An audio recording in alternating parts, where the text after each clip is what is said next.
Halo Facebook, kembali lagi di akun YouTube Penghantar Tidur, melanjutkan buku 5 menit saja bagian 28, Hati yang Sempurna.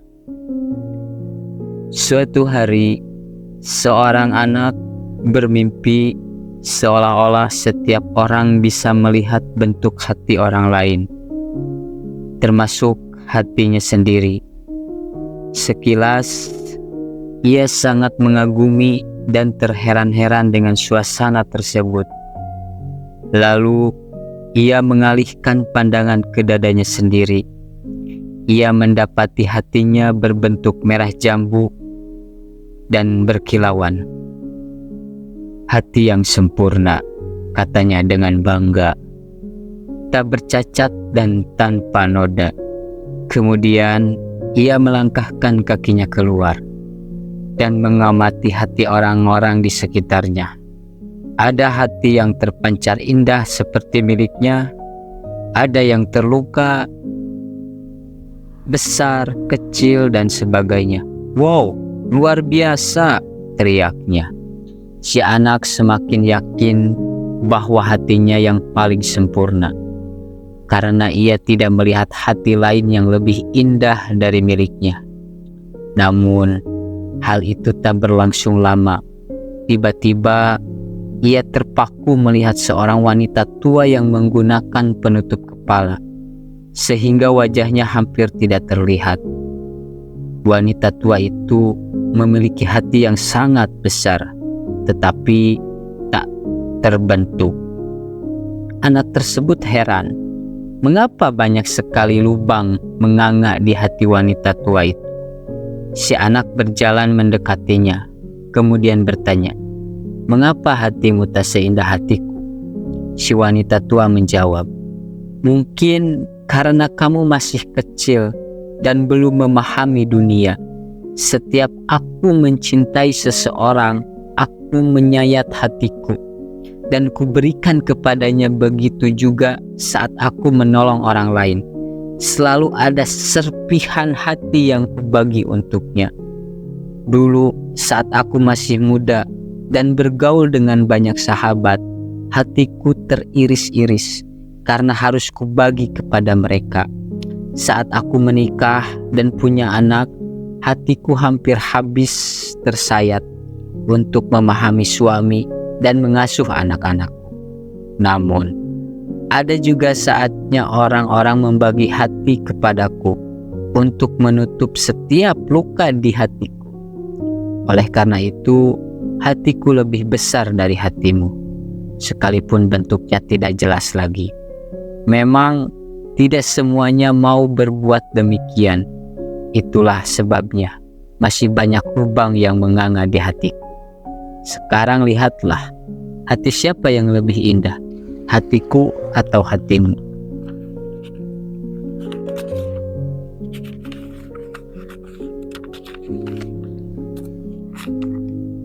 Mendengar penjelasan wanita tua tersebut, anak itu tertegun. Ia mulai menyadari bahwa hati wanita tua itu jauh lebih sempurna dari hatinya. Luka, cacat, dan banyaknya tambalan di hati wanita itu justru menjadikannya lebih indah dan lebih besar dari miliknya. Setiap lubangnya seolah berbicara tentang cinta dan ketulusan di kehidupan yang dijalaninya. Sejenak, ia mulai mengamati wajah wanita tua. Ia terperanjat setelah tahu bahwa wanita itu adalah ibunya sendiri. Halo Facebook, pesan inspiratif yang dapat kita ambil dari kisah ini: perbuatan yang didasarkan pada perasaan cinta dan kasih sayang akan selalu menyertakan hati di dalamnya. Bila kita berbuat hal baik dan dilandasi dengan cinta dan kasih sayang, maka kita akan melakukannya dengan sepenuh hati. Banyak perbuatan baik yang memiliki kesamaan bentuk. Namun, bagi orang yang kita beri perlakuan akan mempunyai dampak yang berbeda. Perbedaannya terletak pada apakah saat berbuat baik itu kita menyertakan hati atau tidak. Cinta mampu membuat seseorang bersedia menyerahkan hatinya. Hati yang besar, luas, dan sempurna selalu lahir dari cinta yang besar. Bagian 29. Untung tak punya email. Seorang pemuda melamar pekerjaan sebagai cleaning service di sebuah perusahaan. Perawakannya yang kecil membuatnya sangat mirip dengan anak SMP. Walaupun usianya sudah 20 tahun, bukan sekedar penampilannya, pemuda itu juga hanya lulusan SMP, sehingga ia melamar pekerjaan sebagai cleaning service. Hari itu merupakan hari yang teramat berat baginya. Langkah pertama, ia harus menjalani tes wawancara, kemudian tes penggunaan alat-alat pembersih modern yang tidak ia mengerti. Belum lagi tatapan mata para pengawas yang terlihat seperti sangat meremehkan dirinya. Akhirnya, tes hari itu pun berakhir. Seorang pegawai personalia menemuinya, lalu berkata, "Oke, cukup untuk hari ini. Tolong isi formulir ini. Jangan lupa mengisi email, karena kami akan mengumumkan hasil tes ini lewat email." "Pak, maaf saya tidak punya email," jawab pemuda itu. "Ya sudah, maaf juga, berarti Anda belum layak bekerja di perusahaan teknologi informasi ini," kata pegawai personalia itu dengan tampak ketus. Dengan perasaan kecewa, pemuda itu pulang ke rumahnya. Sampai di rumah, ia didatangi oleh tetangganya yang bercerita bahwa ia mempunyai pohon mangga yang berbuah lebat dan meminta tolong kepada lelaki itu guna menjualkan buah mangga itu ke pasar. "Nanti hasilnya 60% buat kamu, 40% buat aku. Tidak banyak kok, paling sekitar 10 kilo. Pemuda itu menyetujuinya dan segera membawa mangga-mangga itu ke pasar. Setelah semuanya terjual, pemuda itu menemui tetangganya, lantas mengambil 60% bagiannya. Lelaki itu malah dapat ide. Ia menemui tetangga lain yang masih punya pohon mangga. Lantas ia membeli mangga tersebut dan menjualnya lagi ke pasar. Ia pun sangat senang ketika melihat uang di tangannya berlipat ganda. Akhirnya, ia mulai rutin menjual buah. Tak puas hanya dengan mangga, pemuda itu mulai mencari alternatif lain. Rambutan dan buah-buahan lain juga masuk daftar dagangannya. Lambat laun, ia memiliki gerobak untuk membawa buah-buah itu. Kemudian, ia bisa membeli mobil bak pada tahun berikutnya. Lama-lama, bisnis buahnya tumbuh besar, sampai akhirnya ia menjadi seorang distributor buah yang kaya. Suatu hari, seorang sales website menemuinya dan menawarkan berbagai keuntungan membuat website. Di akhir perbincangannya, sales itu bertanya dengan sopan, "Kalau boleh tahu, apa email Bapak?" "Saya tidak punya email," jawab pemuda itu. "Wah, seharusnya pedagang besar seperti Bapak sudah punya email. Apakah Bapak tahu manfaat email?" tanya sales itu lagi dengan sopan. Pemuda itu menjawab, "Setahu saya, jika saya punya email, mungkin saat ini saya hanya menjadi seorang cleaning service di kantor Anda." Boys Bu, pesan inspiratif yang dapat kita ambil dari kisah ini adalah seringkali seseorang meremehkan orang lain dengan cara membandingkan kemampuan dirinya dengan orang lain. Hal itu tak perlu kita lakukan karena masing-masing kita diciptakan berbeda antara satu dengan yang lainnya. Kemampuan kita tidak sama, namun setiap manusia memiliki kelebihan masing-masing yang tidak dimiliki oleh yang lain. Persoalannya adalah, bersediakah kita menyelami kelebihan yang kita miliki, atau justru tak pernah peduli lalu menyerah kepada keadaan.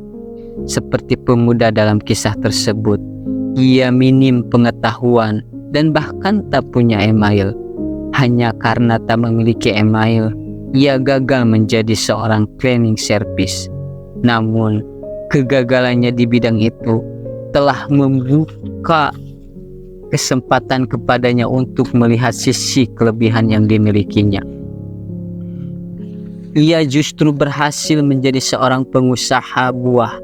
Artinya, ada kalanya kita gagal di satu bidang, namun bukan berarti kita akan gagal di bidang lainnya. Maka, teruslah bersemangat dan yakinlah bahwa Anda punya kelebihan tersendiri yang tidak dimiliki orang lain. Temukan kelebihan itu, berbuatlah sesuai dengannya, dan raih kesuksesan Anda. Voice Book, kisah si anak buta. Seorang anak buta duduk bersila di sebuah tangga pintu masuk supermarket. Ya, ia adalah pengemis yang mengharapkan belas kasihan dari para pengunjung yang berlalu lalang. Di depannya ada sebuah kaleng bekas berisi beberapa keping uang receh. Sedangkan kedua tangannya memegang sebuah papan bertuliskan, "Saya buta, kasihani saya." Ada seorang pria lewat di depan anak kecil itu. Ia merogoh sakunya, mengeluarkan beberapa keping uang receh, lalu memasukkannya ke dalam kaleng. Sejenak, pria itu memandang dan memperhatikan tulisan yang terpampang di papan. Seperti sedang memikirkan sesuatu, ia mengurutkan dahinya. Pria itu menuliskan beberapa kata pada papan tersebut.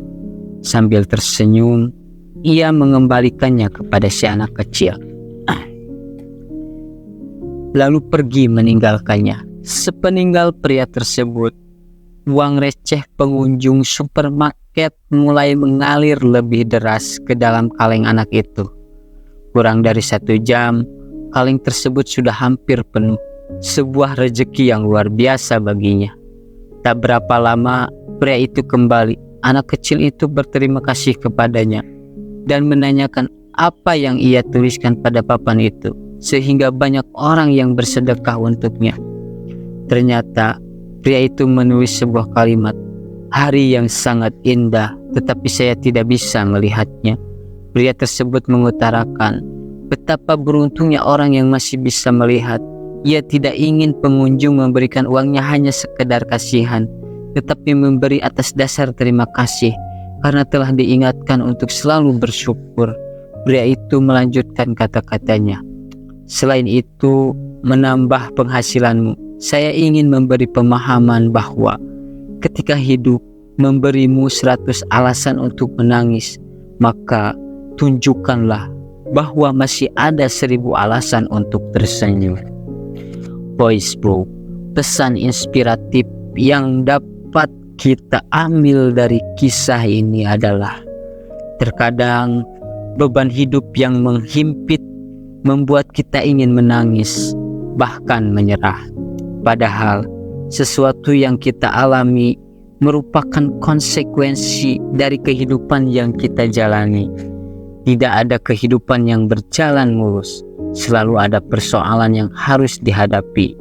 Namun, semua itu tidak boleh kita jadikan alasan untuk menyerah, apalagi memilih untuk mengakhiri kehidupan sebelum saatnya tiba.